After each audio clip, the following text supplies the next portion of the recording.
Good evening. It's my pleasure to have everyone with us tonight. I want to welcome those that are present here tonight and those that are viewing otherwise. I now call the meeting to order. Let's have our roll call, please.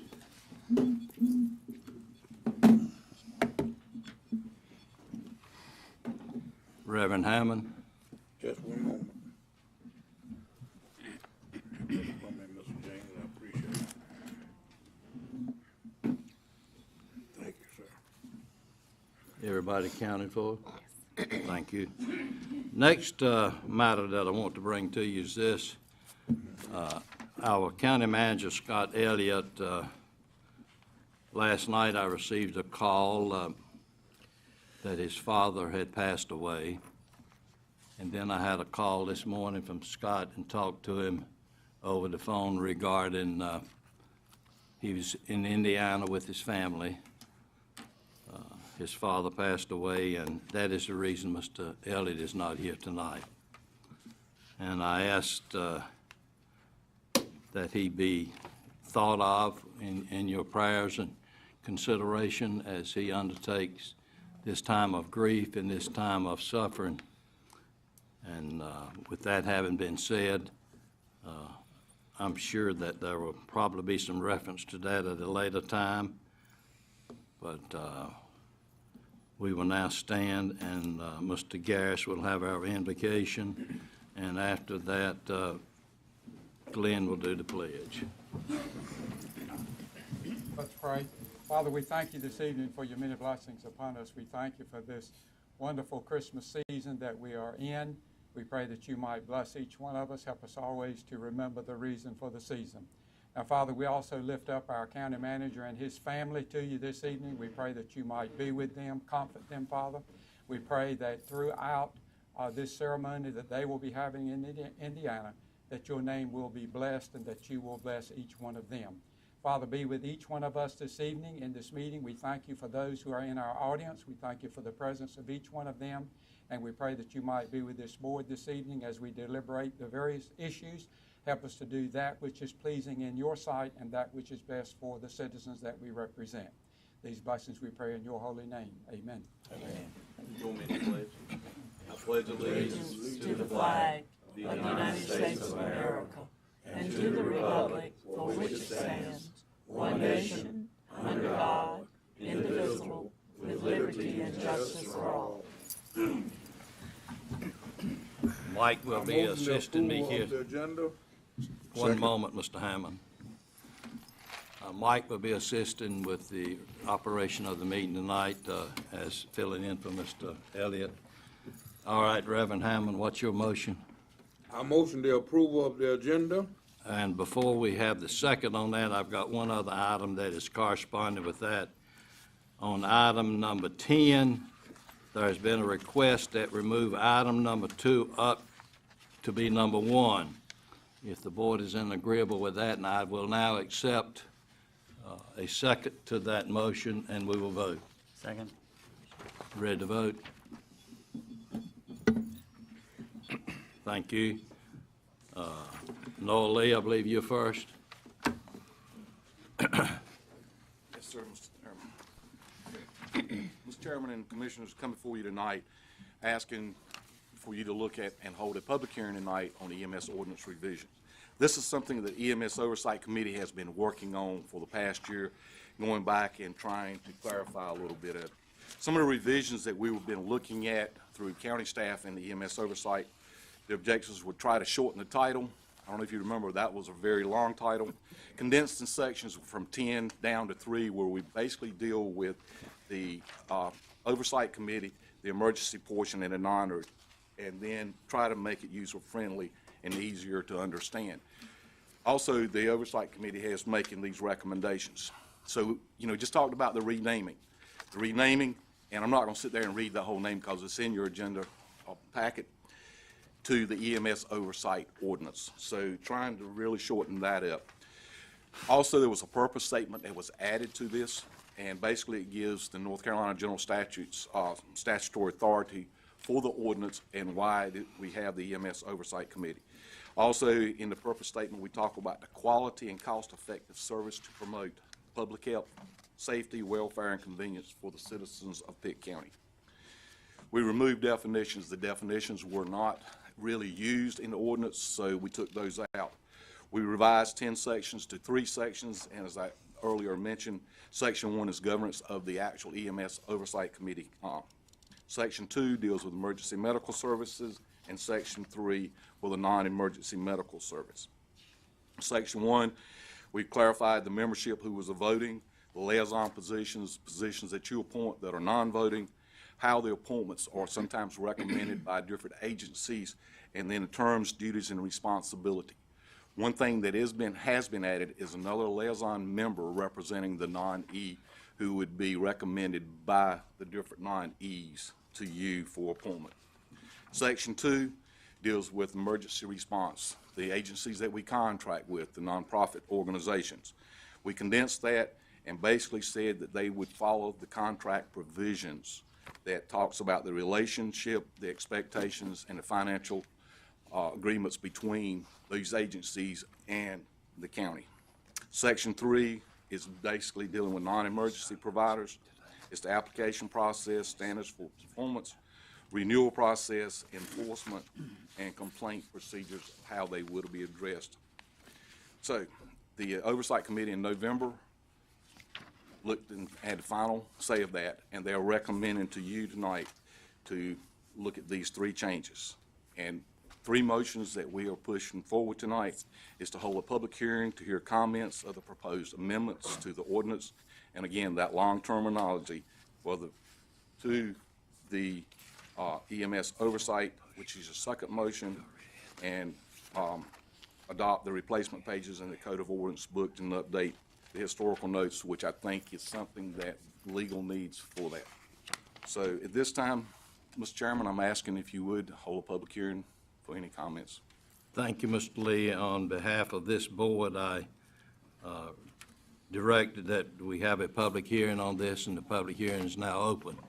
I do not have any indication from anyone that there has been a request for anyone to speak to that. But other than that, I openly express to you now, with the people present, that if you desire to speak to this, now is the time for you to do it. Is there anyone that would like to come forward and talk to this issue? Having sight and none, I declare the public hearings open. What is the pleasure of the board as to these 3 motions? Motion to approve. I think we need to do a little talking about it. We're ready for you, Mr. James. You're on the spot. Go ahead. All right, on your Pitt County, on the CMS Systems Oversight Committee, who owns it all? And I saw in the end, as I was looking through it, and one of them, the ownership, and it being changed and so forth, there might be a possibility there. Can you explain that to me, Noel Lee? I'm not for sure what you're referring to right now. I'm referring back, if you go over there, those 3, I believe you're in the talking very about end over there. the non-emergency franchisee. Yes, ma'am. Is what that refers to. And there's a process set forth in that ordinance where any provider can apply to obtain a franchise to provide non-emergency transport. It doesn't relate to any of your ambulance services, just your non-emergency ambulance transport. And if someone has a franchise, what that speaks to is that if that franchisee changes ownership, a certain percentage of ownership, then they must reapply for a new franchise. It's not your franchise does not get assigned from one owner to another. How many do we have in Pitt County now? I think currently right now we have 5, sir. 5. Right now you have 5. We haven't had any more to come. I know they used to apply, we would accept them or not. That's right. And I know for some years now, we have not had any to take and to do. Will that be a problem, Noel Lee, as you look to the future? As we look to the future, that same process will take place. We'll receive the application with a deposit or an application. That will be reviewed by county staff to see that the application is complete. It will be referred to the EMS Oversight Committee, that they will make a recommendation to you as Board of Commissioners. The final decision will be up to you as Board of Commissioners to whether you accept or deny that franchise to the applicant. All right, will that cost the county any more money as far as the tax rate is concerned? What is the tax No, rate sir. right now? For what? 4.6. 4.6 This has at the nothing to present time. do with the taxes. That This is won't have anything at all No. as time goes on to do with, as far as your non-emergency, no, sir. right. Well, you know, when you talk about not-for-profit, that's the biggest joke I've ever heard of. It's like all your football teams makes millions of dollars, but did you know it's not-for-profit? I mean, it's an outrage, such as the hospital makes 157 million. But all you got to do is pay, we won't go there, okay. Now you satisfied, Mr. Oh, James, yeah, with your but response? I just wanted to kind All of, right, so, well, I appreciate that. Yeah, One remark, and then, Mr. Hammond, I see you, but at the outset of this, Mr. Lee did tell us that the Oversight Committee, that has been functioning for many years now, does a great deal of work with this, reviews this, and through and by there, and we have a representative on that board, Mr. Garris. Glenn is on there. Glenn now, well, see, I'm that aged out too, Jimmy. But anyway, the recommendation comes through us, through the Oversight Committee, which is a very important step. Now, Mr. Hammond, what's your question?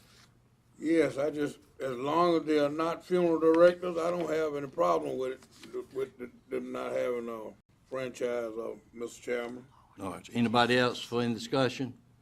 Mr. Chairman, I just wanted to say that I appreciate the MS Oversight Committee working on this. I know that they spent a lot of time, many hours working on it, and I think they've come up with a good procedure. I do think that it is appropriate to include the non-E in here and then have a non-voting representative on that MS Oversight Committee. So I'm very supportive of the changes. Well, Mr.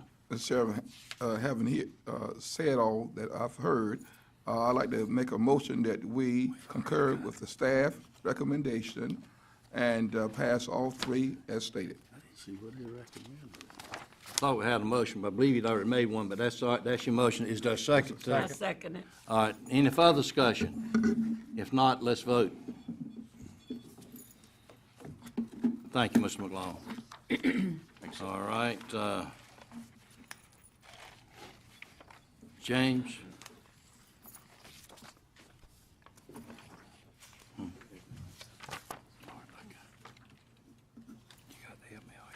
Good evening, Mr. Chair, members of the board. We have 3 zoning-related public hearings for your review tonight.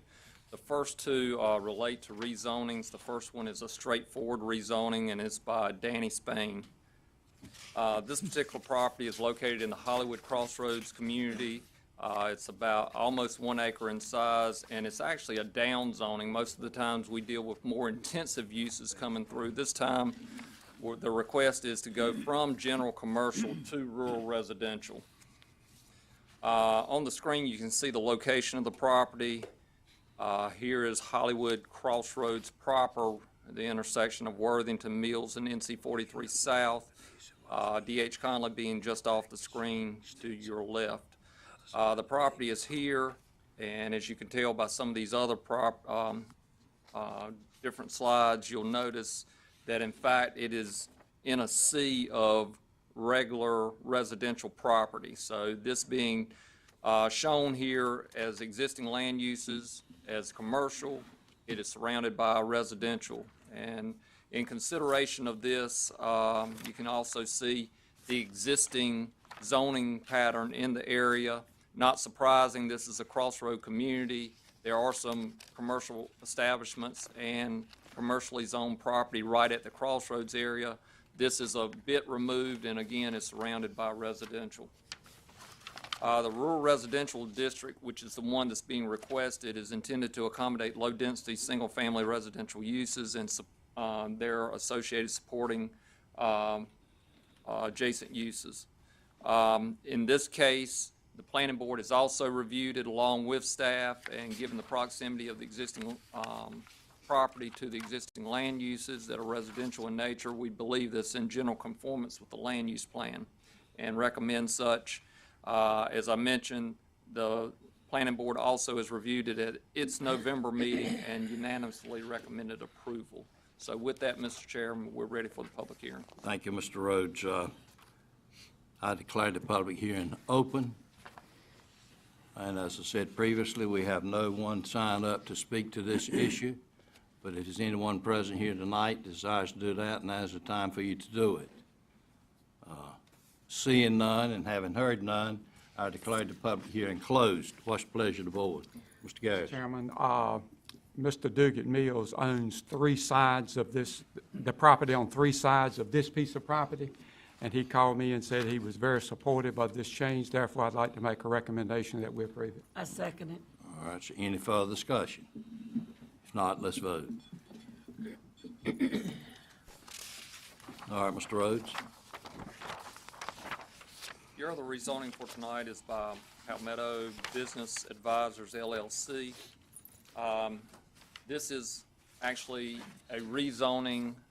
It will be an upzoning of sorts from rural agricultural. It's in one of the more rural areas of the county to light industrial conditional district. And again, as a reminder, conditional district rezoning is for one and one particular use, and therefore in your package you may have already seen there's a site plan that goes along with this to give the exact location. Some of the design standards are shown on the map as far as what's in place on site, and it also is for but one type of use, and in this case it is for blending, packaging, and distribution of spices and seasonings.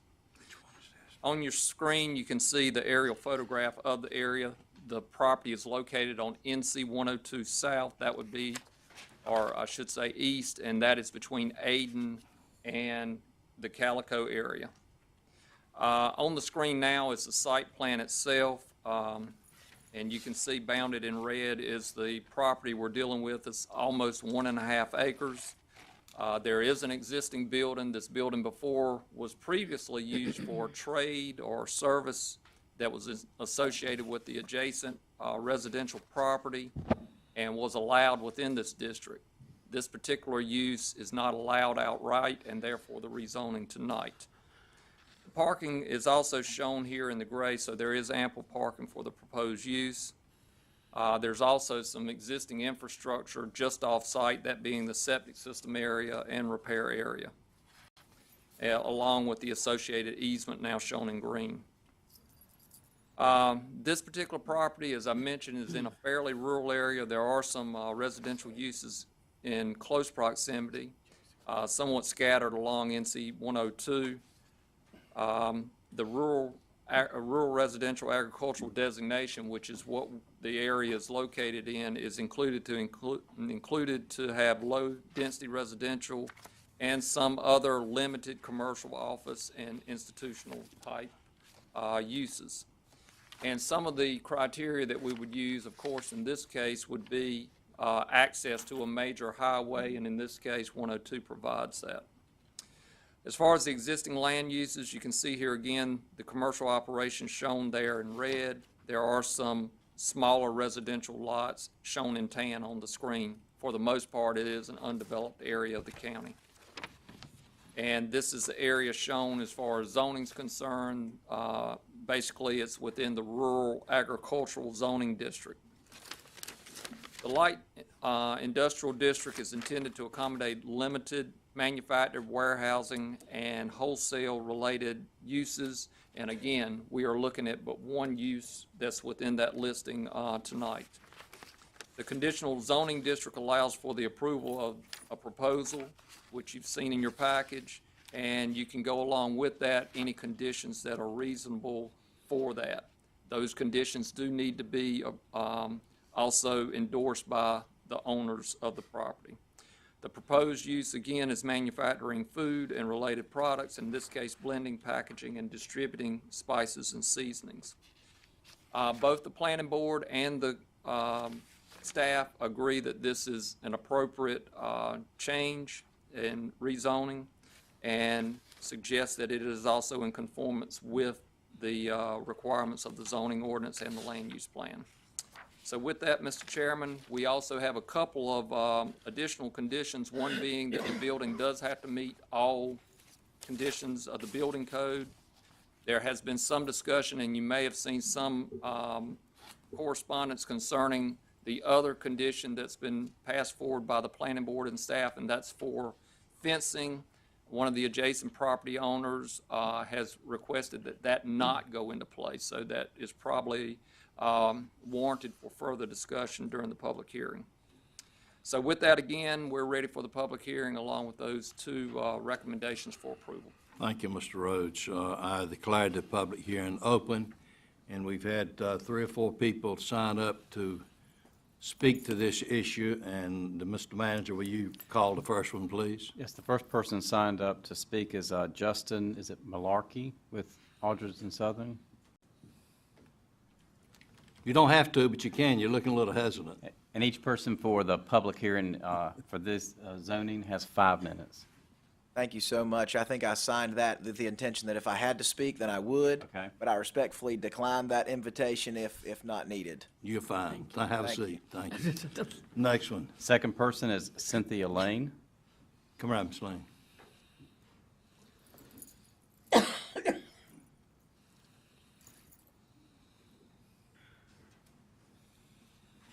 Hello, If you will, state your name and your address if you desire, and then go forward, please.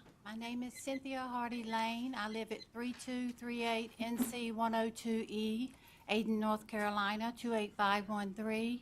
I live in the home that is adjacent to this building that Mr. Anderson wants to purchase. I am very much an advocate for him to get this building. I also sent in a letter requesting that a privacy fence not be erected that would sort of isolate my home further and make it less visible, because it is a rural area, and that is my wish. Thank you, ma'am. Thank you.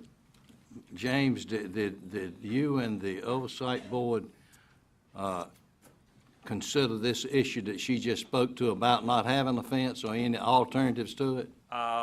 We did speak to it, and that's why it was included, but at that point, we had not heard from Ms. Lane. If she prefers not to have it, typically in these cases, folks in residential areas want that separation.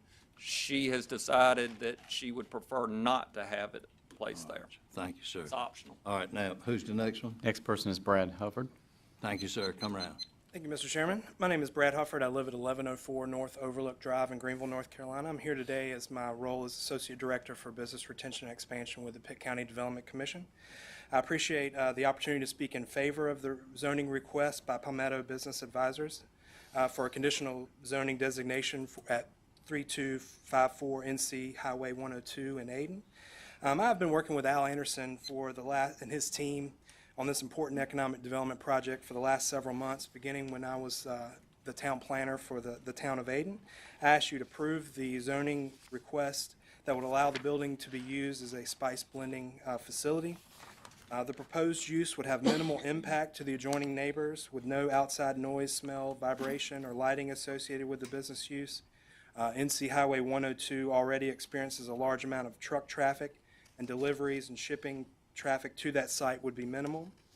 The use of the existing commercial building as an active location would help to improve property values and prevent the building from further neglect from lack of use. As an economic development project, the rezoning would help to diversify the manufacturing base of the southern part of Pitt County. The company will provide jobs and investment in that part of the county. The use as a spice blending facility would greatly complement the emerging food cluster that the town of Ayden is working to foster. And therefore, I ask you to consider the application positively and approve the rezoning request as submitted. Thank you, sir. Appreciate you coming up. Next one. Your last person is Al Anderson.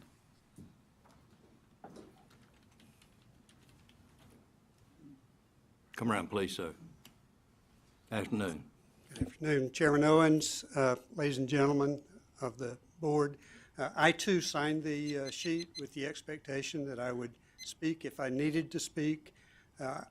My name is Al Anderson. I'm president and owner of Palmetto Business Advisors, the applicant for this zoning request. My company intends to make significant investments at this property in order to bring the jobs that Brad has spoken about and add value for our neighbors in the community. We seek your approval of this, and I thank you for your consideration. And I would be happy to answer any questions any of you may have. Any questions? Thank you for coming. Appreciate your investment in the county, and we very welcome people like you doing that. Anyone else? That's all that's signed up. Is there anyone present that did not sign up that desires to speak to this issue? If so, indicate. I see none and hear none, therefore I declare the public hearing closed. What's the pleasure of the board? Is there a motion to, Motion approved, Mr. Chairman. we need to look at this, James, you might advise the board about the request to not have the latest book, the fencing and screening.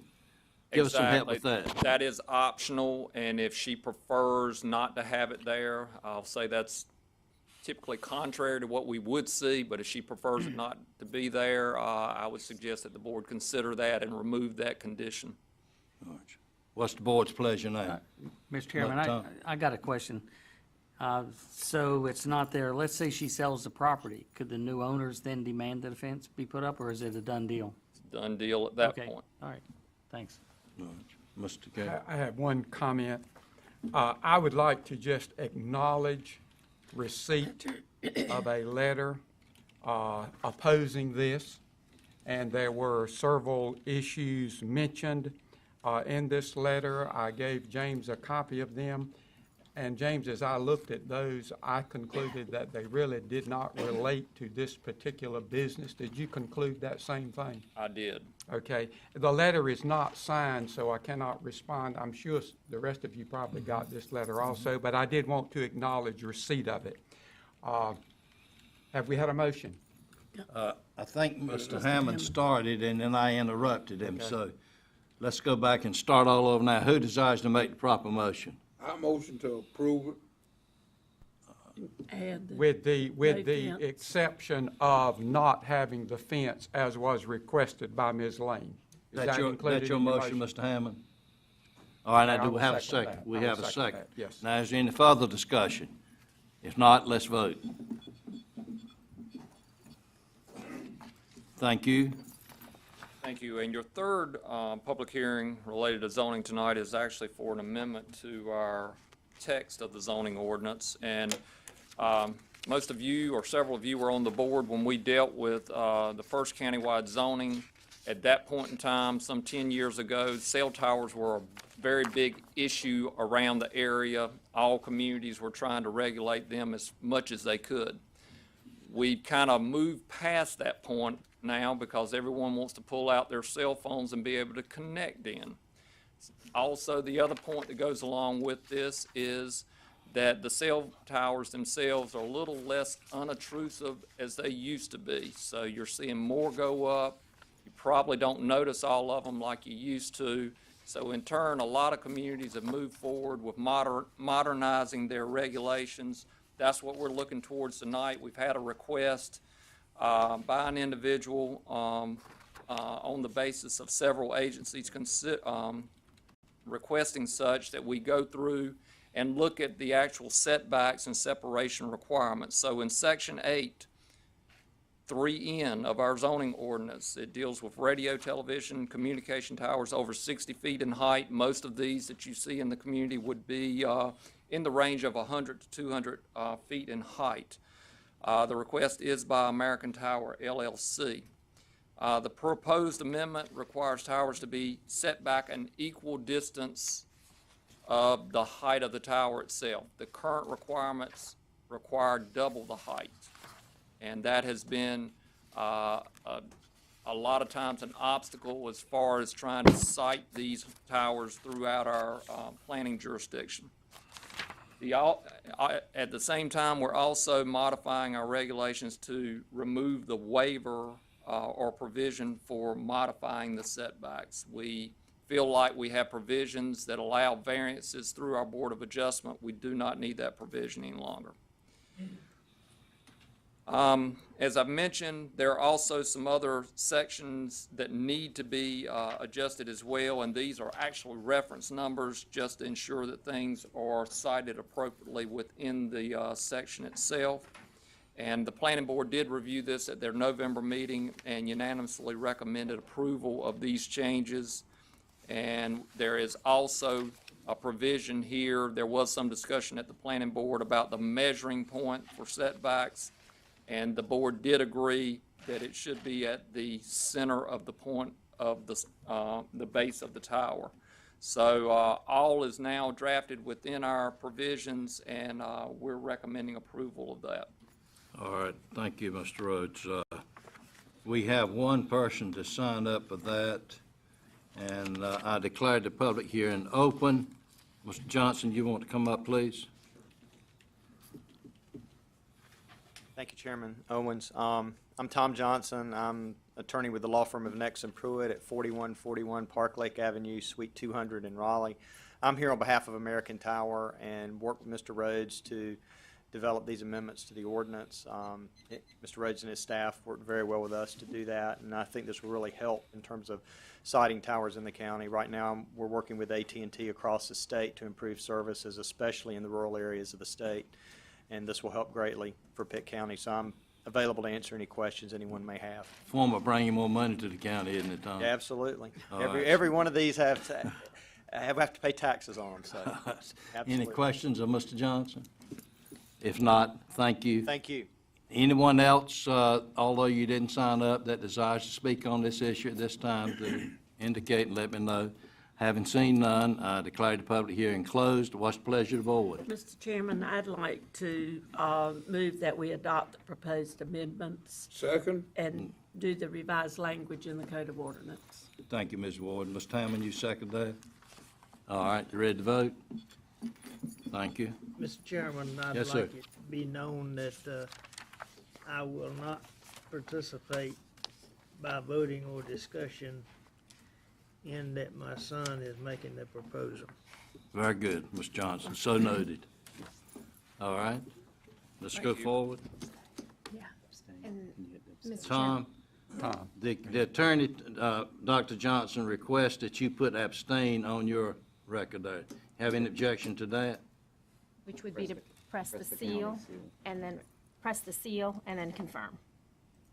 It's just abstain. Press the seal on your, the county seal. And now abstain, Tom. Confirm. Bottom, I believe it is. Confirm. Of the three. There you go. Thank you. Well, now we've got that. Do we have any other people that wants to speak before the board? The public address. Public address? We have 4. All right, if you will, call those people forward. Thank you, gentlemen. Public addresses to the board are 3 minutes in length, and the first person signed up is William Proctor.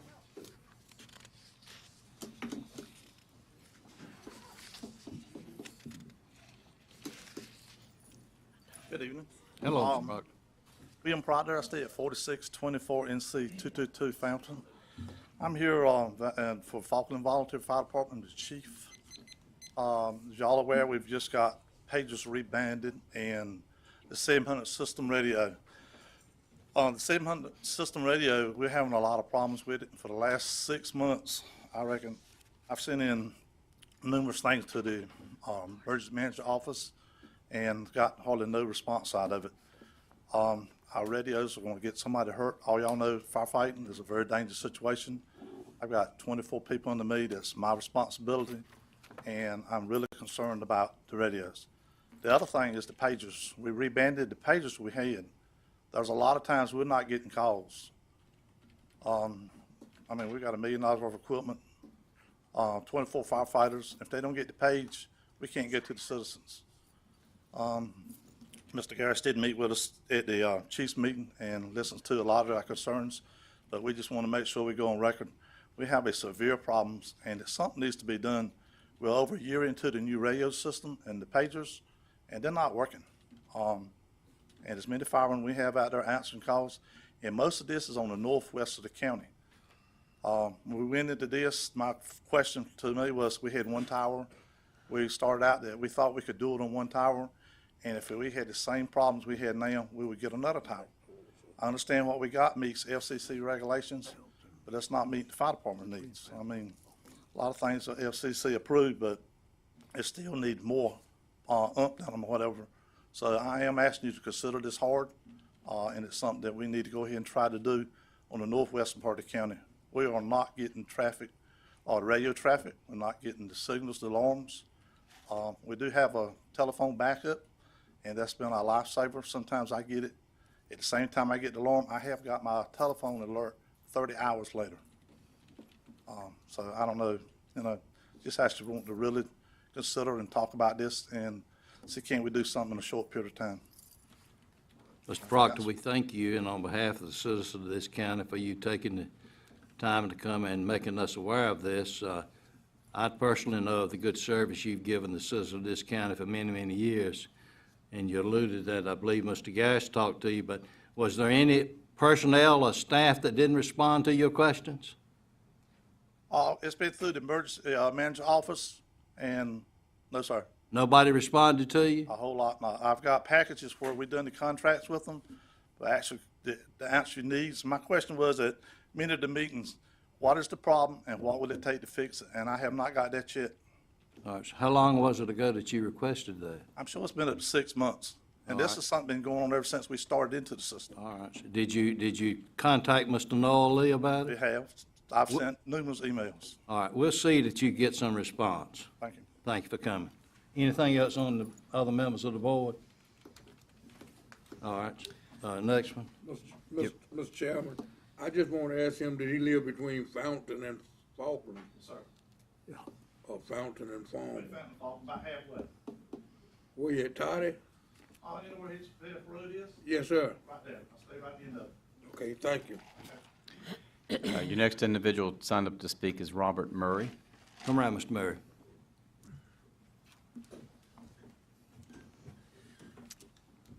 Yes, sir. I'm here on behalf of the Sharp Point Volunteer Fire Department. I guess you're aware of what Mr. Proctor said. We do have coverage issues with this radio system that we're having. We do have paging issues as well. At best right now, our radios are somewhat undependable because our service is coming and going. There's times when my radio will not even connect with the county's radio system. Our signal, you get off the highway any at all with our radios, and our signal strengths just keep right on dropping down to the point our radios will go out. My members' lives depend on these radios if they're in a call or in emergency situations. And it's not just my members, it's also the community that we serve. I serve mutual aid with Mr. Proctor and some surrounding departments. And the issue with the radios, it's not getting any better. We get answers, but they seem to be a roundabout answers to what's going to fix this problem. To date, nothing has been done to fix this problem, and it just seems that it's not getting anything done. I pay taxes in this county as well as Mr. Proctor and the rest of them do, and my end of the county is not getting the service out of this system that it should be getting. At some point in time, it's going to become a danger instead of a help. The nuts and bolts of what we do is based around these radios because that is our lifeline and our communication route to get the necessary equipment and manpower to what we're doing. I get comments from my members all the time, pagers aren't going off, or they went off, they can't hear it. Well, my radio went out today and it constantly was beeping. That is an issue with this new radio system that we do have. I would like to see that something get done to either fix it, fix what we have, put another one in place to help make it work better if it means another tower. Whatever it takes, we need something to make it work. As I told Noel Lee in a meeting that we had, I think we've got a great radio system if they'll fix what's wrong with it. And that's the key to the whole thing. If they'll fix what's wrong with it, then they'll have a good system. But until they fix it, it's not going to work, and we're on the fringe side of that system and undependable. Text messaging, yes, I agree that the text messaging does help save us, but there again, text messaging is not a reliable source because it always has a backfeed to it that says you may not get it in time.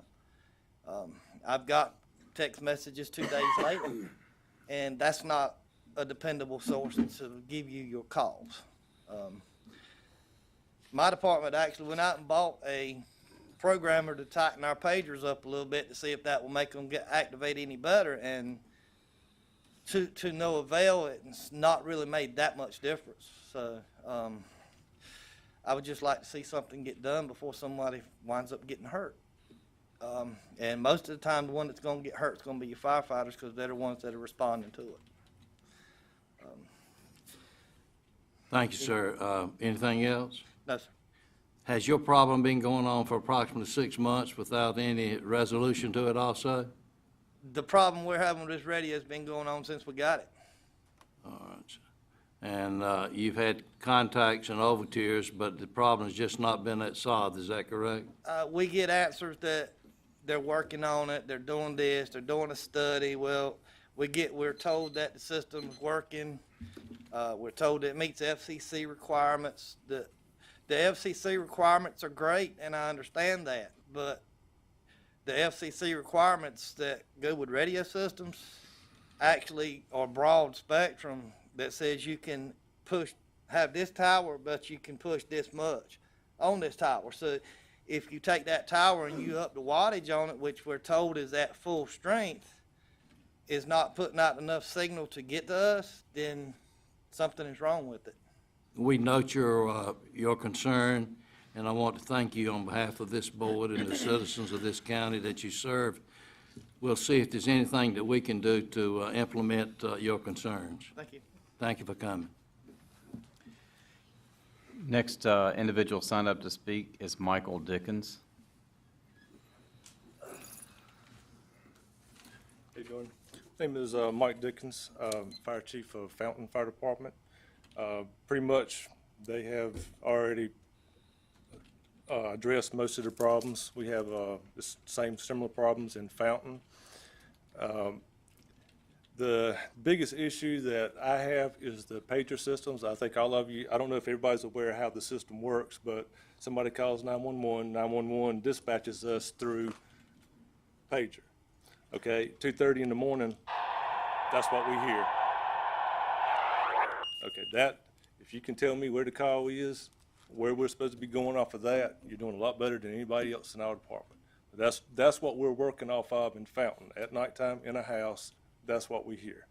The officers who have radios have the luxury of cutting the radios on and hearing a little bit more what's going on, while the rest of the members are running around with a text message telling them where the call is.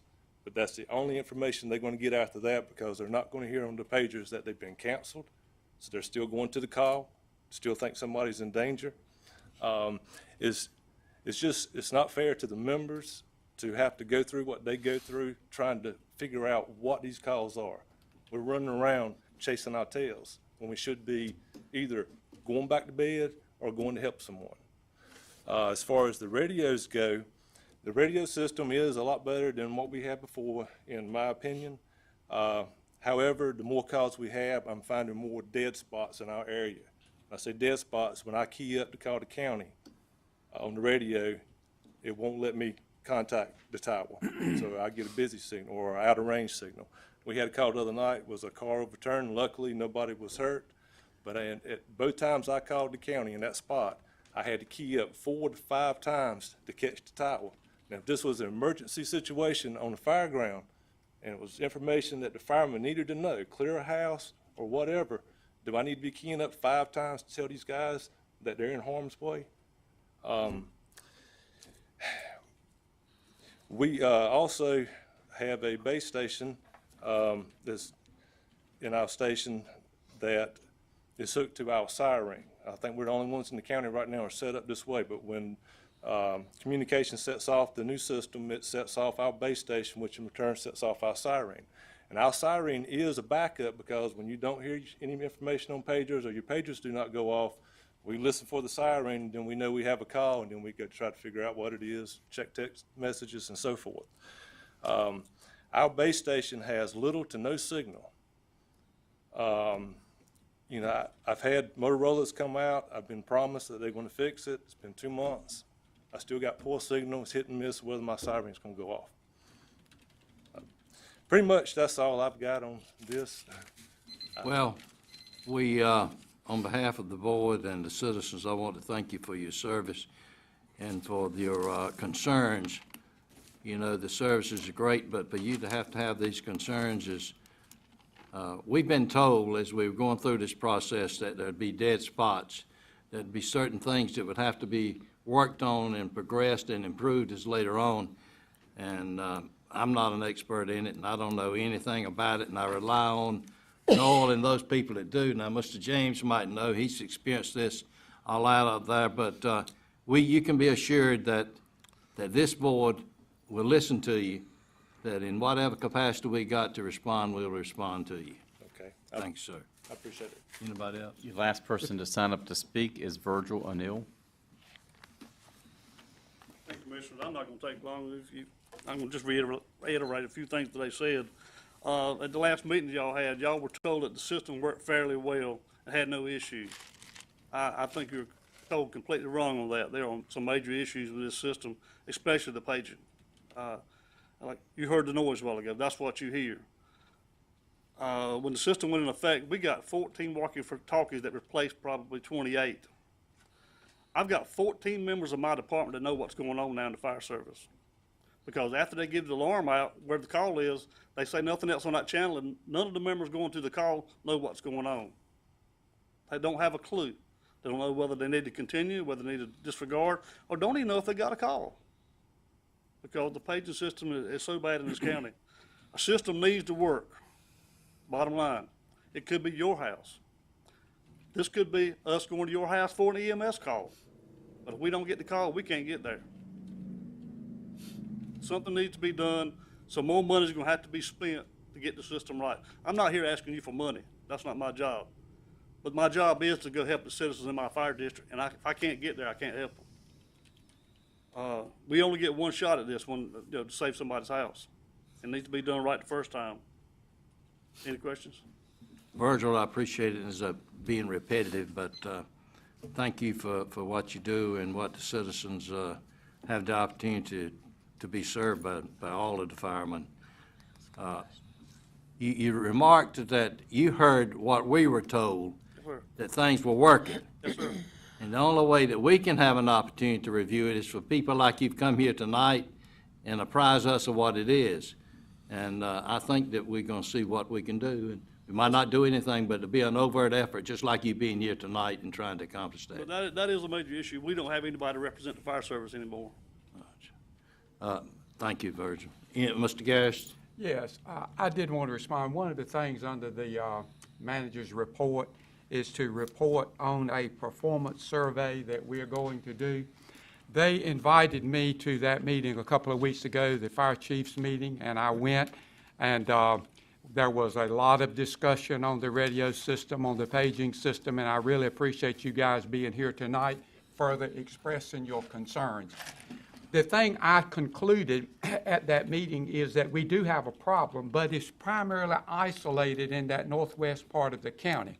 So what I suggested that we do after that meeting, and I had a meeting the next day as soon as we could set it up with Noel Lee and Alan, because Alan represents the firemen, and I also asked Sammy Jones, who is the president of the Fire Chiefs Association, and Scott. We all met, and we concluded that it would be good, since we've been operating this system for a year, to issue a survey to all of our fire departments throughout the county, and also to expand that to include the EMS units who also use this system, also include Winnable, the town of Winnable. They also use this system, and also Greenville Public Works. They use this system.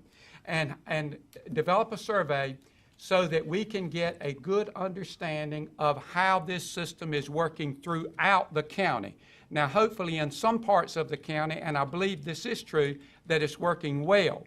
Some parts of the county it is not. We need to understand exactly where those areas are, and I think we pretty much understand, because at that meeting, all of the fire chiefs were there, and it was the Sharps Point, the Falkland Fountain, and Bell Arthur ones that really expressed a concern. The other departments didn't express that much of a concern. So what I think we need as a board, since we spent $4.6 million of the taxpayers' money for this system, we need to get input from all of the users so that we can assess how this system is working and what we need to do next to fix those areas that are not working, and that's what I'd like to see us do. Now, we are in the process of designing that survey form now, and we're going to be meeting again, and we're going to expand that committee to include George Bale, because he is the president of the EMS Association, and we want them involved also. So we will be getting that survey out as quickly as possible, probably sometimes in the first part of the year. We want an honest, objective response to those questions. It's not going to be long, detailed. It's going to be short and to the point, so that we can understand what the issues are, and then we can see what we need to do and what we can do.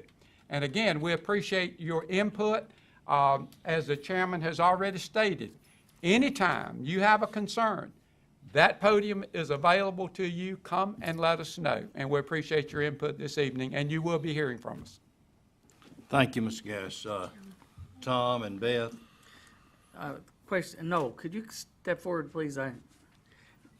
Since it seems to be a localized problem, do you have any idea as to what is needed? The survey's good, but if it's localized up there, do you know what you think it needs in order to, another tower boost the signal? I think when you go back and look, and I think, when you go back, the statement we made last meeting was it's still meeting specifications, which is 95% on the street. There are certain areas that you do have that are still dead because you can't find 100%. It does not provide, especially in that northern section, building penetration. So there are areas.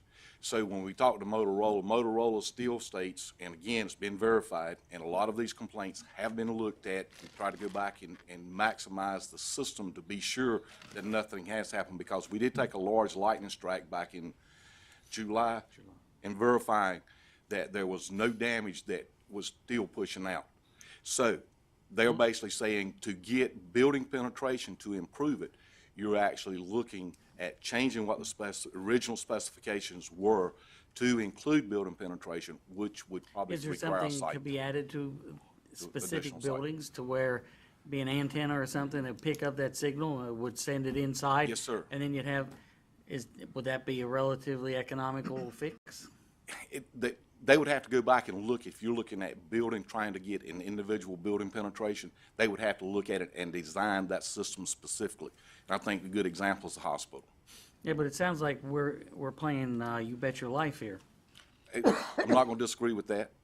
But again, it is still meeting specifications, which was the National Public Safety Standards. But it still does not. If it doesn't work for that responder, it's not working. That's right. The person that's dead, he's probably going to think that it's not working very well. All right, that's all. Thanks. Before going down the line, I got Beth and then Mr. James and then Dave, but it wouldn't take a rocket scientist to, you say you're going 96% of specification, but all this area in Falkland, Sharp Point, Fountain, and Belle Arthur, that'd be a hell of a lot more than 4%, no. Again, when we go back and we do the test still comes back that it's meeting the 95%. With all that area having problems that these men have just described here, sounds like Motorola's wrong, but all right, Beth. I wanted to know. Excuse me for my remark. How, before the system came in, how were you receiving your calls and how effective was it? And you may want to come up here because. Ms. Ward, I would say that the calls that we were receiving were much better than what they are now. And how were they received, if you don't mind just? How were they received? I mean, yes, different from what we're doing now. The 911, before we didn't have the 700 system, which I don't think Yeah, the I realize 700 that. system has nothing to do with what we're talking about on the paging. Because we're still using the same radio system that we had to page all our firemen out with. Okay. We're using the same radio system, same frequency that we were using then. But the county bought a bunch of pages, I guess probably 30 pages per department. I don't know how many they bought. 500 some pages because there was $500,000 spent on paging. At probably $300 or $400 a piece, that's $250,000 right there. But I don't know if what else was done to the system, but it seems to be working worse now than it was then. Okay, so the pagers, you had pagers previously. Yes, ma'am. And it was, worked much better than it's working now. My old pager with is the working new better than the pagers. new pages that you Okay. bought. How about your old pager now? Do you still have it? Yes, ma'am, right Does here. it work better? Yes, ma'am, it works better than the new ones that were bought. You bought that yourself, okay. didn't you? No, sir, Okay, that was well- bought by the fire department. I just wanted to hear that, and I wanted the commissioners And to these, hear these it. are about the same price that they have always been, but the radios have gone from $400 to $3,000 Yeah. a piece now. Right. Mr. Owens, you were correct. Motorola's got the contract. They sold you a $4.5 million system. They're telling you it's within tolerance. But we're the ones using it. We're telling you it's not. And if I sold you a $4.5 million system, I'd tell you it was okay too.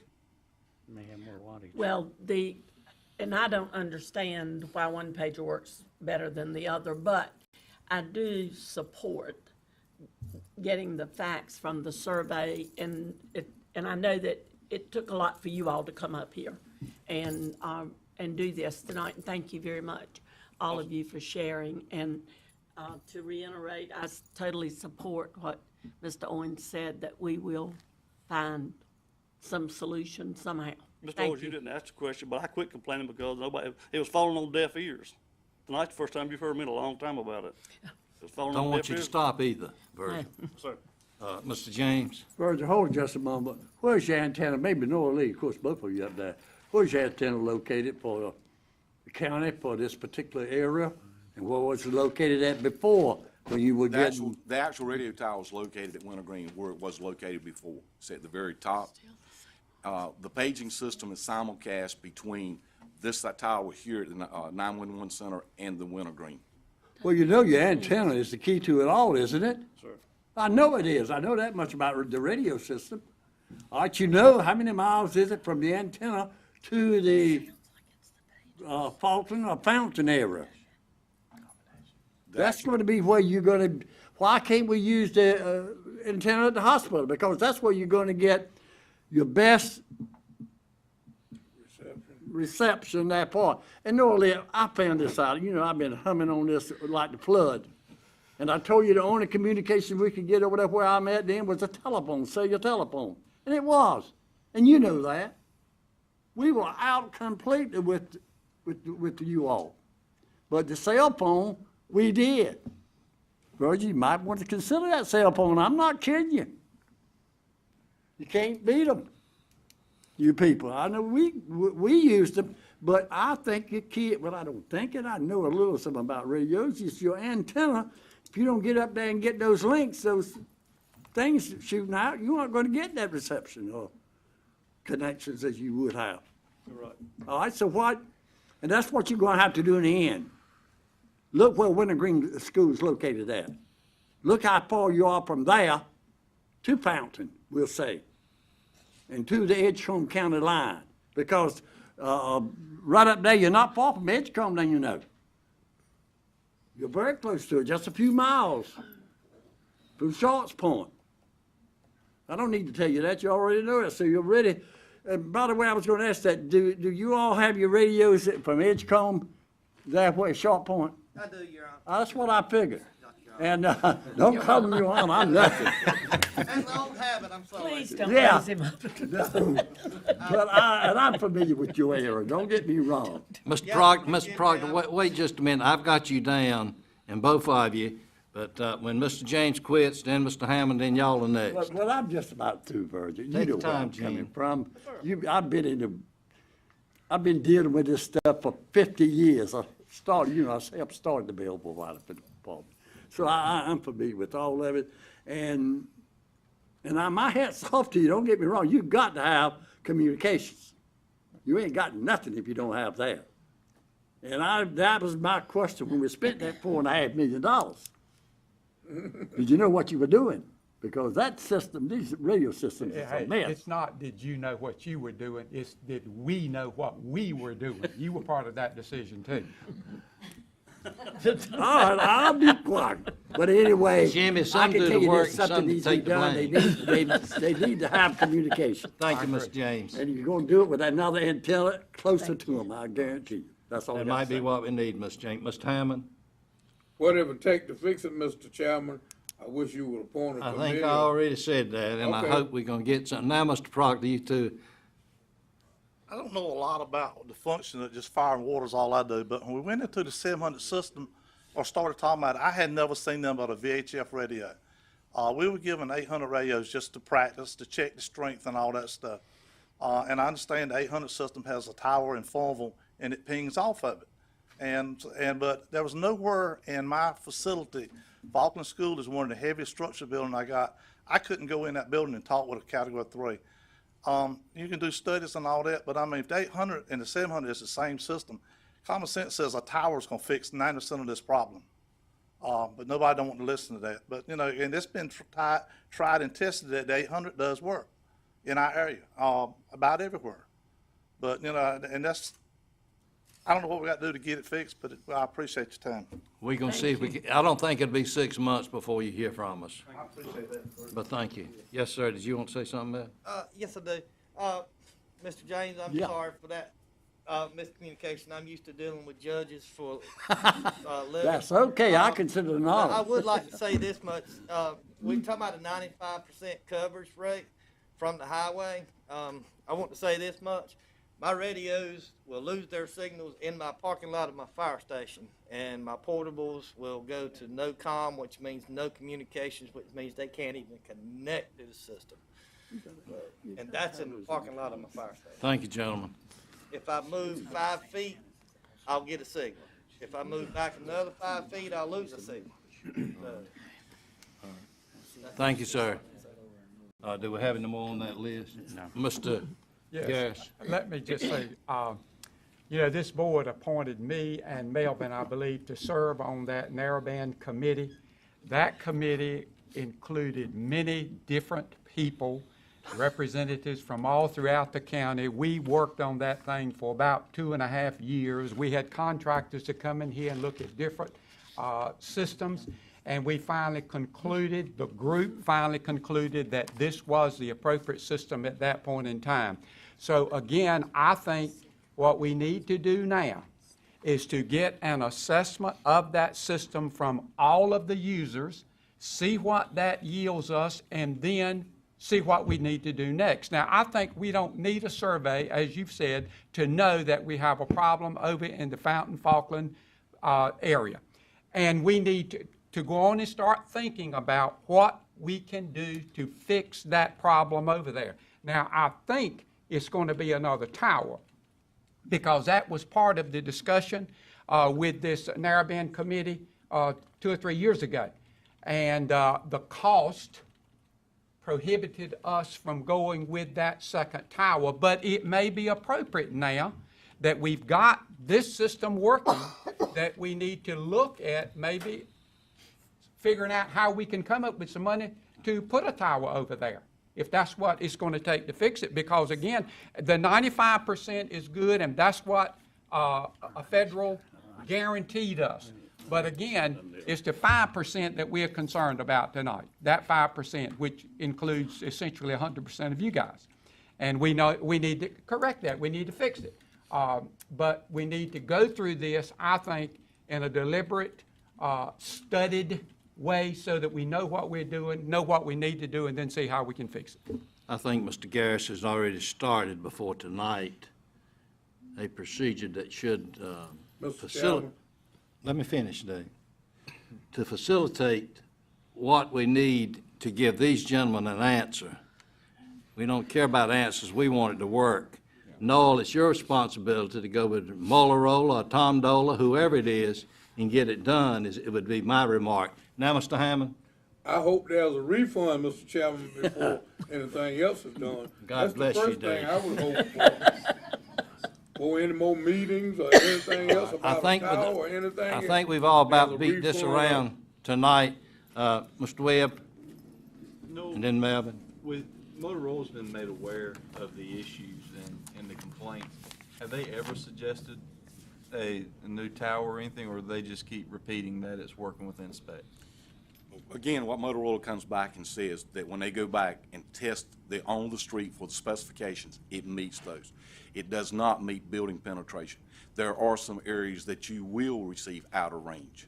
Again, I think, and I think Robert made the statement, 5 foot stepping either way may actually change in some of those low signal areas. So they have said to enhance the system, you would need to look at actually that area, and more than likely, it will require an additional tower. Because it just seems like what we get from them is working as designed, but I think what we don't want from them, we understand that, but what we want from them is a solution to the problem, not that it's working within the design. I've been on the end of a radio that won't connect, and it's a lonely feeling, and we don't want those guys feeling that. And I think what we want from Motorola, I understand it works within specs, but I want a solution to this problem that we have with this 4%, and hopefully that's what this survey is going to bring around. Phase 2. Yes, thank you. Finish with Mr. McLaughlin. Thank you, Mr. Chairman. Jimmy said it well. We served on this committee together, and the report back to us was that maybe about 5% of it may not work throughout the county. But in listening to the gentleman from the Belvoir and the Fountain area, it certainly impact that whole area, and it concerns me that you're talking about many lives. And I had no idea while on that committee that impact was as great as it is tonight. And certainly, as one board member, along with the rest of them, I certainly feel that we should immediately do something to deal with this, and I think that we are. We're on the process, on the road of doing that. So, Mr. Chairman, I think that we need to take immediate action on this, as has been stated, and to try to correct this problem along with the help of Ms. Lee. Yeah, just by one sideline, and then we'll move on. But on 258 north of Fountain, there's 2 or 3, I don't know where you can attach on to other towers or not, but there's 2 or 3 big, huge towers over there that within half a mile of Sharp Point. I don't know who to serve. And I think that's one of the things you should maximize the location to get the best bang for your buck when you start. Thank you, Noel. All right, let's go next. Can I say one thing? Sure, Mr. James. All right, have you talked to Greenview Utilities and the hospital and Pitt County, the tower we got here, where they would reach out to these people? Because look, I know Greenview Utilities, I was out there with a guy this week. Perfect. Have you even met with them to see if they can help us with this problem with their tower or their way of communicating? Didn't we do that when our committee was working? Because we looked at Well, every I'd aspect. like to hear their reply. We tried to get them to buy into this system. Yeah, to help us pay for it, but the hospital did not want to. The only ones that bought into it or are contracting to use it is Greenville Public Works and the town of Winterville. Yeah. But we tried to expand that because the capacity was there.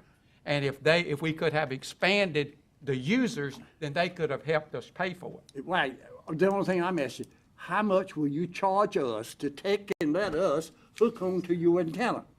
That's all you got to do and not build an antenna. Have you tried that? That's all I got to say, Mr. Chairman. There's a lot of ways we can look at this. Thank you, Mr. James. Thank you, Noel. You know what we're looking for. Yes, sir. Any other people for the public address, Mr. Manager? No. I tell you, we kind of beat this right go out. Again, thank you, gentlemen, for coming. Yeah. And the budget, the agenda gave us the authorization to move one thing up, and that's, Dr. Massey, will you come around and let's do yours now?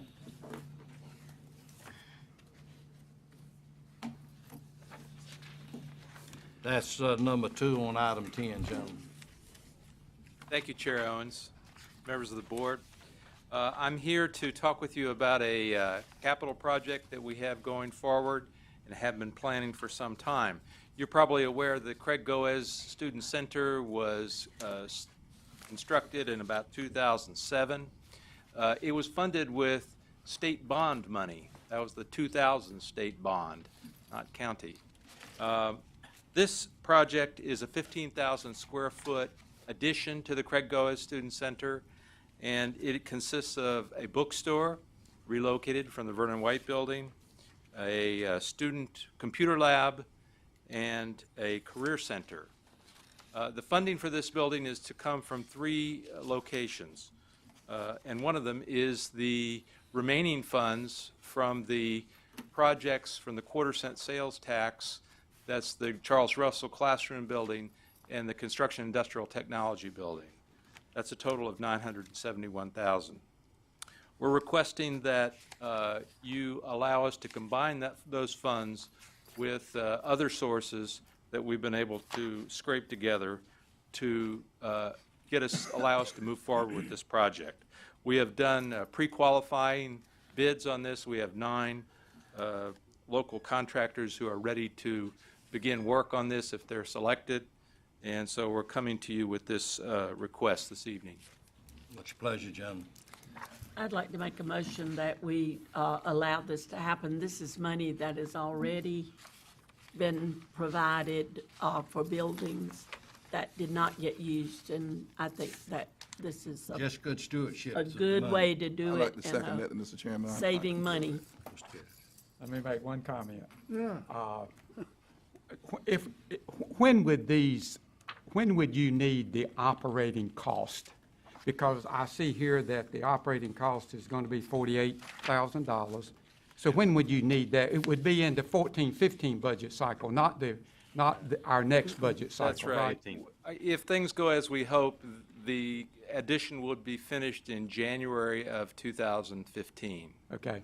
Now, the $200,000 that we're going to need for the science building, that would be in that same budget cycle. It's not going to be in the next budget cycle, is it? That'll be in the next, 15, actually, 16. 2 years after that. Okay. We'll come to you later on that, but no, it Okay. won't be in My the same. point is, we've got $250,000 of additional operating costs in these projects, and we do have a couple of years to be thinking about and planning for that, and we need to be doing that. That's well taken, Mr. Garris. But what Dr. Massey is going to do, Mr. Garris, is he's going to make more money in that bookstore and pencil store like he did that $1 million, so he can compensate for it all. You have assessed my point properly. All right, any other discussion, ladies and That's gentlemen? the challenge. All right. Remember, all the buildings, the upkeep and so forth. That's what I was Every talking year. about. That That's two what hundred it's fifty for. thousand Just is what I'm said. talking about. And it's not gonna be the $48,000. It's gonna be lots more. So get your business right. It'll be the second half of next budget. Now, get your business Mr. right. James, I believe we will control that. All right, ready to vote? Yes, sir. Work hard, Dr. Massey. Thank you. Thank you. All right, now we'll go back to the managers. Ready? Yes, sir. A few items to make the board aware of.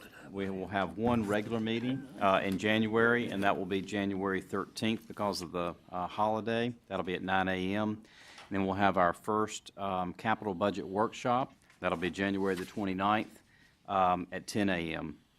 We've already discussed the radio and paging system, so I won't review that any more. The NC Fast Readiness Assessment that we mentioned at prior meetings, that's been just recently received, and that will be coming forward to both the DSS board and this board in January. And the other vacancies that we are currently advertising for is the PC Child Fatality Prevention Team, the Greenville Board of Adjustments, and the Aid and Planning Board. And that's all the items for the manager's report, Chairman. All right, you speak. Very good. I appreciate that. Tax report? Motion approval? Second. All right. Thank you, gentlemen. Come back. Any discussion on that? It's a good report, I will say that. Let's vote then. She always has a good report. Thank you, ma'am. Thank you. Okay, where's Dwayne? This one's very good. All right. Anybody got any feelings about that one? Motion to approve. Mr. James, you All need right. to vote. Ready to vote? I need to vote. If you, after you finish voting on the last one. Who failed? Okay, now you ready to vote again? Yeah. I done put it 2 times now. All right. It's doing all right now. Let's see where it stops. Garris, We're just Mr. moving on. James, and 3, Commissioner Johnson. Tom, vote one more time, please. Tom. No, you all right, David. Johnson. What's the feelings of the consent agenda? Motion to approve. I second it. Ready to vote? All right, now we're ready for Dwayne again. Well, Scott was in high gear.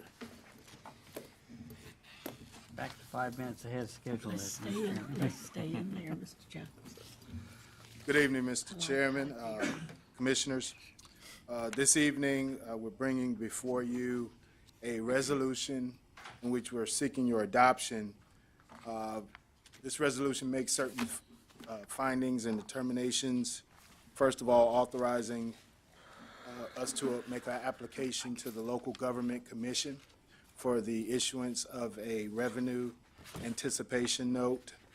It also seeks your approval in the acceptance of a financing proposal from BB&T, as well as the appointment of, the formal appointment of bond counsel who is and will be guiding us through this transaction.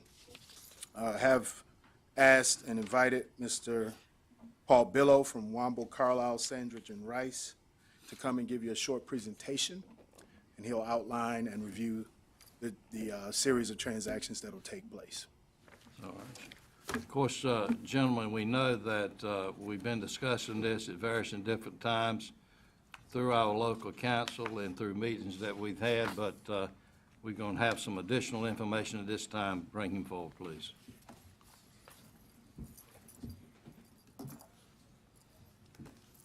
Mr. Chairman, members of the board, thank you so much for giving me the opportunity to speak with you tonight. As Dwayne said, my name's Paul Billow. I'm with the law firm of Womble, Carlisle. We've had the pleasure of working with the county. I've probably been working for the county for the last 10, 15 years on various finance matters, and have certainly enjoyed the relationship that we've had with the county staff throughout the past years. I'm excited tonight because usually when I have things in front of the board, it's for you all to borrow money and spend money. And this is actually an opportunity for us to return the favor maybe a little bit and to come up with a way where we maybe can put some money back into the county coffers, which based on the earlier discussions tonight, that may be helpful to you. So, so I'm going to go briefly through the presentation. This is, in a way, it's a very complicated transaction, but in a way, it's a very simple transaction. And we've tried not to get bogged down in too many of the details. Certainly delighted to go into as many details as you would like, but we want to just share with you the essence of the transaction and try to give you some information about the process of what we're going to go to get to the end result, which is the important thing for the county. So this is, it relates to the Series 1995 bonds that were some revenue bonds that were issued back in the day when the county actually owned and operated the hospital as a county hospital. And the bonds were issued in 1995 for some improvements and also to do some refinancing at the time. A little bit about the Series 1995. The initial financing at that point in time was $122,490,000. As I said, they were to finance improvements to the county hospital facilities and to refinance some existing debt that was also outstanding at that time. And they were secured by the revenues of the hospital. They were not general obligation credit. Those were bonds that were secured by the revenues of the hospital. As many of you who were around at that point in time may have remembered, in 1998 there was a transaction where the county hospital was transferred to Pitt County Memorial Hospital, Inc., which was a nonprofit that at the time was actually operating the hospital on behalf of the county. And in that transaction, state law required that if the county had any outstanding bonds that had financed hospital facilities, that those hospitals are what we call defeased. But basically what it is that you set up a escrow of U.S. government obligations that are structured to mature and to come due so that sufficient monies are at all times available to pay those bonds. So in other words, instead of the hospital revenues paying the bonds going forward, we've created an escrow of securities that are structured to pay for those bonds. So the bonds are actually, we have money set aside to pay the bonds as the debt service comes due. And those bonds, I'm going to skip forward. Those bonds, if you'll see on the left-hand side, the second bullet point, are escrowed to maturity. So the bonds actually go out through December 1 of 2021. If any of you all were around in 2001, we actually worked with the county to do a transaction where some of the securities in this escrow were sold and new securities were purchased that actually had a higher interest rate. So they generated more revenues. The net result of that transaction in 2001 was that the county basically released $1,435,000 to the county. So a similar, the point is, a similar deal like this was done in 2001 to be able to us to extract $1.4 million for the county, and that was done. I don't know if any of you all were around to remember that, but this is kind of step 2 of the same transaction. So here we are at the current structure. We have the 1995 bonds. At this point in time, 53,685,000 of the bonds are currently outstanding, and they mature December 1 of every year from 2014 through 2021. And this is a really important key. Even though we set up the escrow, and I say we, the county set up the escrow to pay these bonds off through maturity, at the time, the county had foresight in 1998 to realize that even though we structured it that way, and there's a complex reason why we did it that way, but the important thing was the county reserved the right to pay those bonds off at any time if the bonds were callable. In 2005, those bonds became subject to redemption. So at this point in time, those bonds, you can call those bonds and pay them off now at just the par amount of the bonds plus the accrued interest to the redemption date. So even though the bonds are structured to be paid at maturity, the county has expressly reserved the right to pay those bonds off early. And then let's talk about the escrow itself, the escrow securities that secure those bonds. They're U.S. government obligations backed by the full faith and credit of the United States government. They're held with U.S. Bank as the escrow agent in an escrow fund that's set aside securely to pay these bonds. And the estimated value of those securities at the time I wrote this was about $61.5 million. And you can see my note, and we're going to have more discussion on this to come. But subject to market change, just like any securities, bonds, or stocks, they fluctuate in the market up and down. So just important to know, and we'll talk a little bit about that towards the end. So what's the goal and the objective here? And I'll just read this. To facilitate a financing transaction that allows the county to realize the economic value of the escrow securities that have resulted from a decrease in interest rates since the date of the initial purchase of the escrow securities.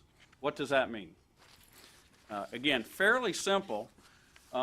Because interest rates have decreased in recent years, the value of these securities are now more than they were at the time we purchased them.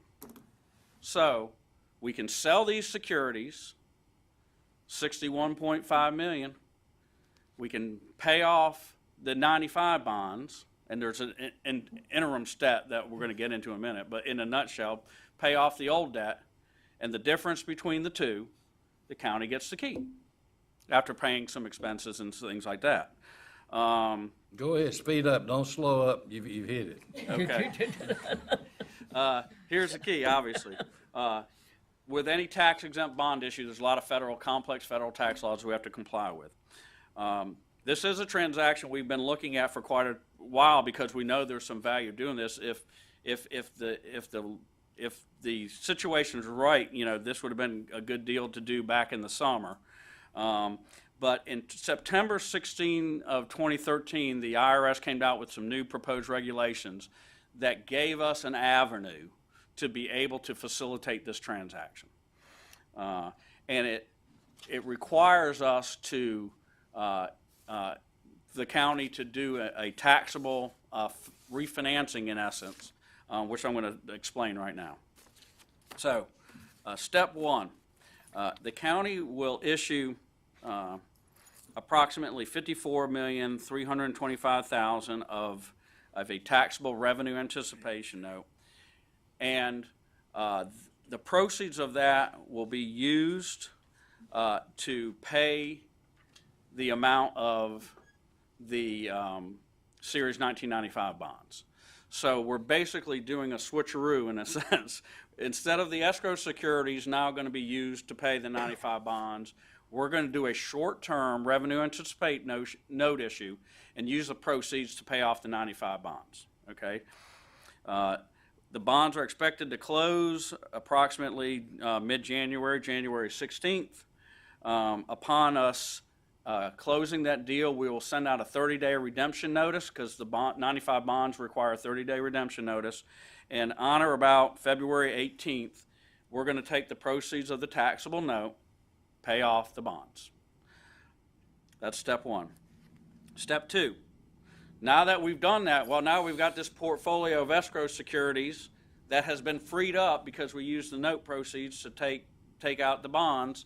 We're going to take those securities that are currently sitting in the escrow with U.S. Bank, and we're going to move those over to an escrow to secure the short-term taxable note issue.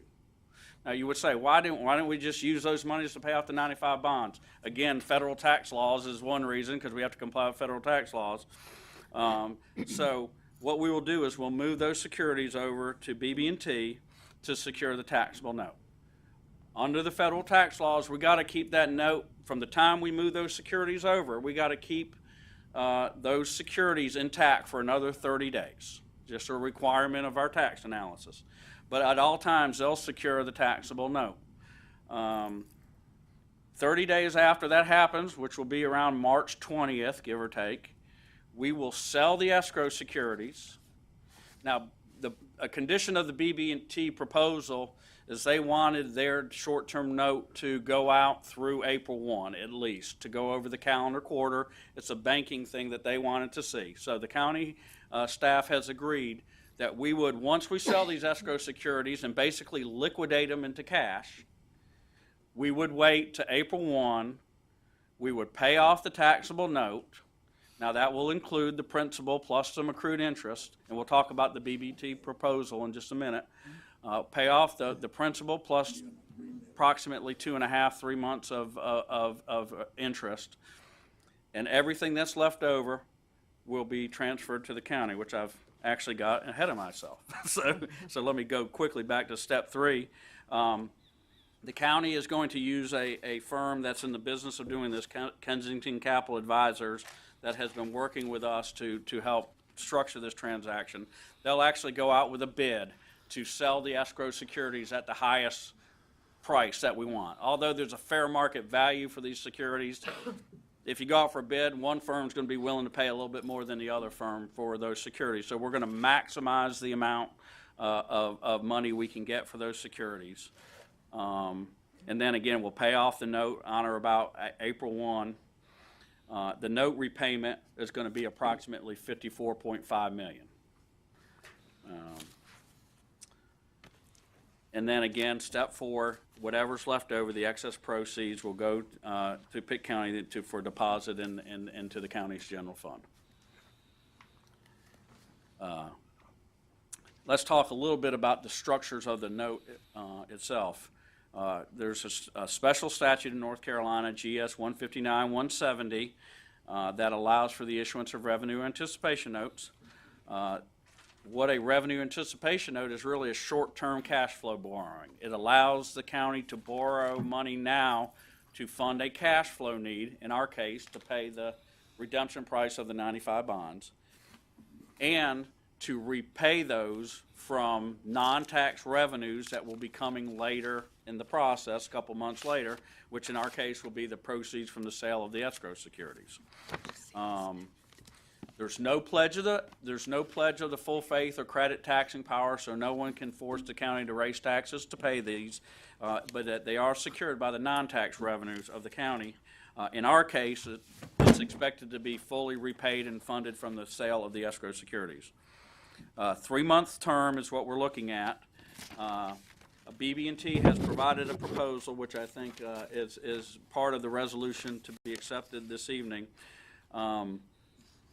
Because it's only a 3 months, it's a 0.69% interest rate.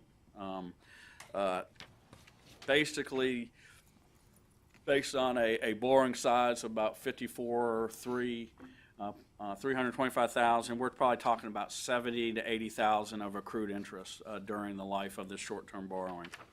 It is subject to approval of the local government commission. We are seeking their approval at the local government commission's January meeting. We've had discussions with staff of the local government commission. They're supportive of not only the financing but of the transaction in general. They're well aware of what the county is trying to accomplish and have told us they are supportive of the transaction. With any financing, there are risks. I think they, in this case, are very manageable risks, but I would be reluctant to say that it's not a riskless transaction. And the biggest risk is the first bullet point. Decrease in the value of the escrow securities. And I'm going to show you some slides on that in 1 second. But as interest rates rise, the value of these securities go down. We have a 2 to 3 month window which we're doing this transaction. So we're taking the risk of the value of these securities declining during this period. Now keep in mind the value right now is about $61.5 million. The amount we have to pay back in the loan is $54.5 million. There's a pretty good cushion that we have. So I can't promise you today how much the county is going to make, but we're going to try to lock in the sales price of those securities as early as we possibly can, so that we know that we'll, obviously the county staff will be working with them. There's certain rules and regulations we have to follow, but we will be working with county staff to try to lock in, the maximized sale price of those escrow securities at the earliest possible point that we can start looking at selling those. We can't really sell those securities until we own them, which would happen once we pay off the 95 bonds. I'm sorry, go back. The other two are they're really risk relating to any tax-exempt financing that you do. The closing risk are the typical things that if the local government commission for some reason doesn't approve it, litigation challenging the bond issue, BB&T. One of the things that this is the preliminary resolution tonight. At your January 13th meeting, we'll be coming back with the detailed financing proposal, approval of documentation, that type of thing. If for some reason we've got a good term sheet with BB&T, but if the devils are in the details and we couldn't work out a deal with them, we may have to talk to another bank, so on and so forth. So just normal closing risks associated with any financing. And then federal tax law risk. Anytime the county issues tax-exempt bonds, there's federal tax law risk in doing that. We have written memorandums to the county that outline very specifically the risks associated with this transaction. As I said, we're doing it under a proposed regulation that the county is allowed to elect into, but with any new law, there's, subject to interpretation and things. We have actually vetted this with staff of the Internal Revenue Service, and of course, since they're speaking in an informal capacity, we can't be guaranteed, but we feel that our firm has done the due diligence necessary to have the comfort level to bring this proposal to you. Okay, this may be a little bit complicated. I hope you can see this. Forget it. You're going to have to be those who were here in 1830 to see that. No, we've got it. Yeah. I'm just kidding you. Go ahead. If you look at the columns, really the important columns here are the columns that show the various dates, December 5th, November 26th, September 25th, September 5th, July 31, and July 5th. And the key to note here is the fluctuation in the value of the securities. And sometimes they've gone up 295,000. You know, the biggest drop was, $1,168,000. So the important thing to note here is where we have a lot of cushion, there's also a lot of volatility in the marketplace. In talking with the Kensington Capital Advisors folks, it's kind of, you want to hear the economy is doing real bad for the next couple of months, because the good jobs growth information and anything where the Fed suggests they might be loosening up and allowing, raising interest rates will cause, this is tied to a 4-year interest rate, because the life of this escrow is about 4 years. So anything that would have an impact on increasing rates in the 4-year level is something that's not favorable to us. In this chart, I always end with the most complicated chart, but you can see basically the volatility in the marketplace over these, last year is what we're showing. And at the end, you see it's at 1.14, percent. Every rise, so going from a 1.14 to a 1.15 is approximately $25,000 of value. If it goes down, you gain $25,000. If it goes up, you lose. And so you can see at the high point, what is that? I can't even read it. 1.6. That's about $1.5 million difference from where it is today. The point is, we're trying to get this facilitated as quickly as possible while going through all the hoops we have to jump through to get the deal done, LGC approval, BB&T negotiations and documentation, and then the required time periods for affecting the transaction in and of itself. At the end of the day, we hope to, going back a slide, if you pick a number mid-range in there of $61 million and you pay off $54.5 million of debt, that leaves, I think it's $6.5 million. There's some financing costs involved, but other than that, whatever, in addition to that, whatever's left goes to the county coffers. With that, I'll open it up for questions and discussion. As I said in the beginning of this remarks, we've been dealing with this a good while, in and out with Scott, with our local counsel, and with communications from our Raleigh bond attorneys and so forth. You've heard the presentation here tonight. Are there any questions of the board at this time, Mr. Garris? The potential risk factors, you said the highest risk factor was the decrease in value of the escrow securities. What is the increase of interest rates leading to a decrease in value of the escrow? Well, I was just reading what you had. Yes, sir. Decrease in value of escrow securities Correct. diminishing. Now, what is the possibility of that going below 54.3 million? The BB&T proposal requires us to maintain a certain margin of the value of the escrow securities above the bond amount. And in that case, really the county's interest and the bank's interests are aligned, because the bank, obviously, they want to make sure that if and when we sell these, and I said, well, I'm not going to say if, when we sell these, that the value is sufficient to pay off the loan proceeds. Above and beyond that, they don't really care. It's at that point in time the county's interest. They have a requirement if the value falls below 57 million, they're give or about, it's based on a 95% loan to value ratio.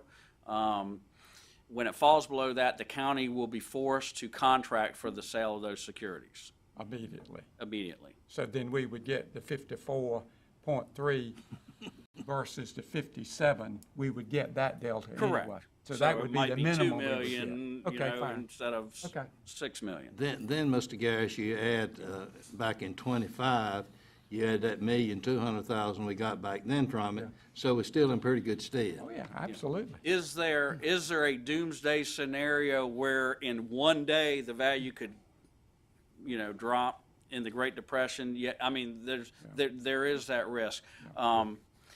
Based on the fluctuation you see in the chart, we would be able to, there might be a pretty big drop, but we can manage that to a point where I think we're pretty assured that the county is not going to owe money on this transaction.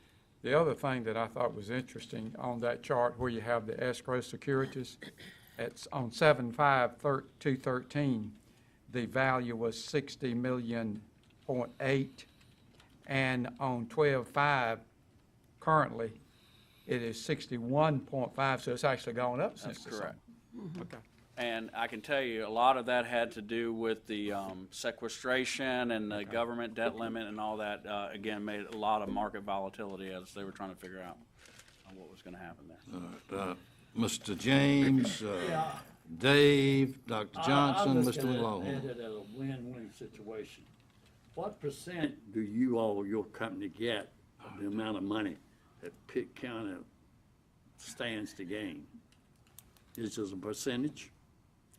There's a set fee on that we talked about. So Mr. that's James. not, has it, but Am I correct I in like the that, percentage because Paul? I know you're and, gonna work harder for us. It is a set All right, fee. the next thing, does Pitt County have any more of this type of bonds that we could look at? I'm seriously now. No, sir. This was a very unique circumstances. Most bonds, when we set up these escrows, we set them up only to the first call date, and then the bonds are actually paid off at the first call date. There's the main reason why this there's a couple reasons why this works. One is that the escrow was not bond funded. It was funded from the proceeds that were gained when the hospital was transferred to Pitt Memorial. The second reason, and the main reason this works, is because these bonds were escrowed to maturity, although the county reserved the right to call the bonds early. So it's the escrow restructuring together with the ability now to call those bonds early that allows this to happen. I would say probably in the country there may be 3 or 4 deals with particular fact scenarios. So while I would like to say yes, the answer is unfortunately no. That it, Mr. James. And the other thing, obviously, make is sure it's we're a looking at all $53 of million deal. I mean, most deals are not of this size that would necessarily, have the economic bang for your buck that this. Reverend Hammond? Yes, sir, Mr. Chairman. Sir, I just wanted to say that word volatility that you've been using, it comes from the root word violence, don't it? So if you could finish your discussion to us without using that word, I'll be a better fellow commissioner tonight. Yes, sir. All right, Mr. McLaughlin. Thank you, Dave. Thank you, Mr. Chairman. You mentioned as we look at it presently, we stand to gain about $6.5 million.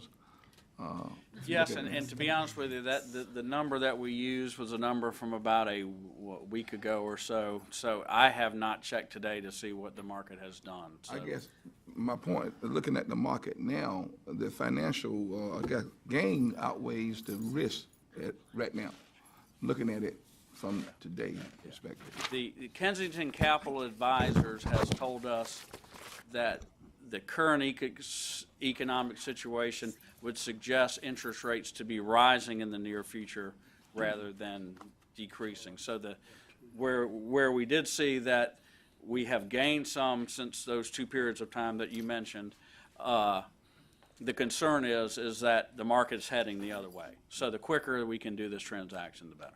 And then you said you're going to try to lock in the rate as soon as possible Yes, to sir. make this a reality for benefit the county. Yeah, that is correct.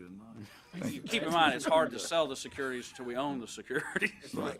But as soon as we have the ability to do that, Kensington Capital Advisors will be putting together a bid form, and they'll be going to reputable, investment banks that regularly purchase escrow securities to lock in. And we're able to lock in a price to be delivered. We can't actually sell the bonds until about March 20th. But we can lock in the rate earlier for the actual securities to be delivered on the 30-day later date when we can actually affect the transaction. Dr. Johnson and then Ms. Ward. I'd like to ask the county attorney if I should abstain in that one of the principals in Wamble Carlisle is my cousin.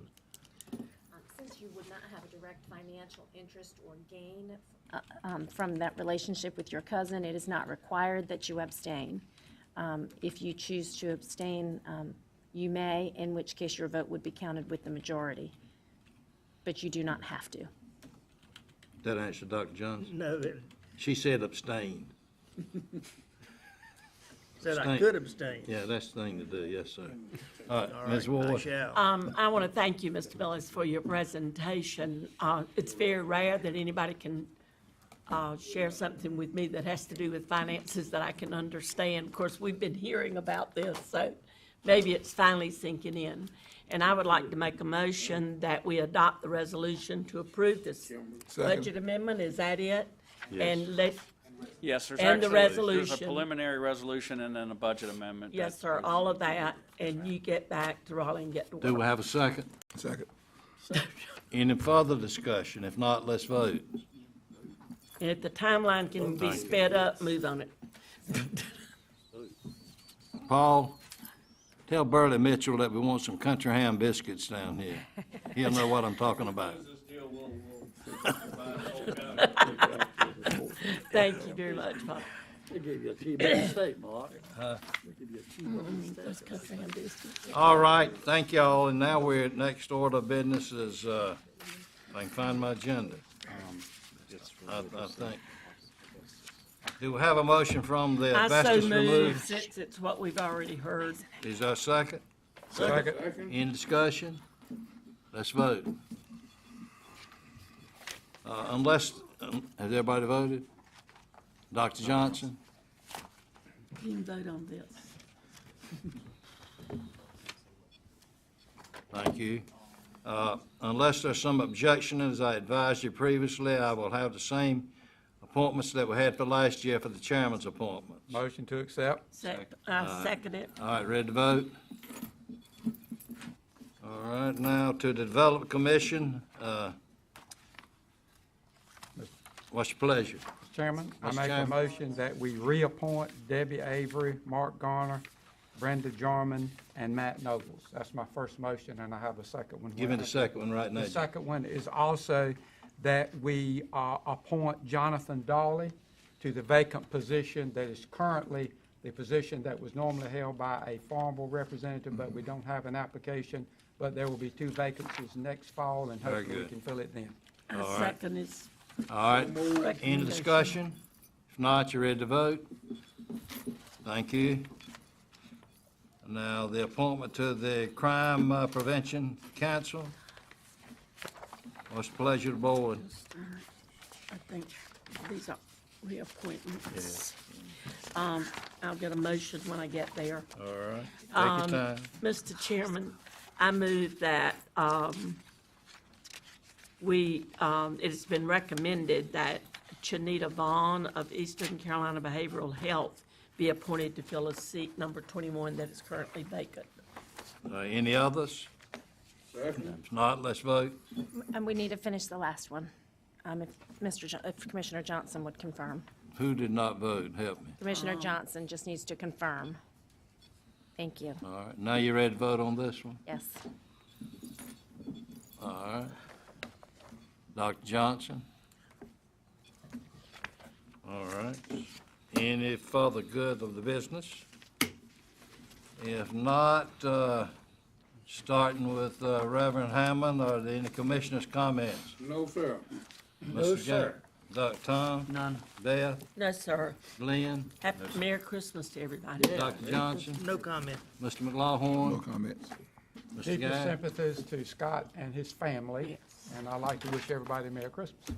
I'm sure that our staff would take care of the appropriate arrangements for that. If not already. All right, now do we have a motion to adjourn? I move adjourn. Second.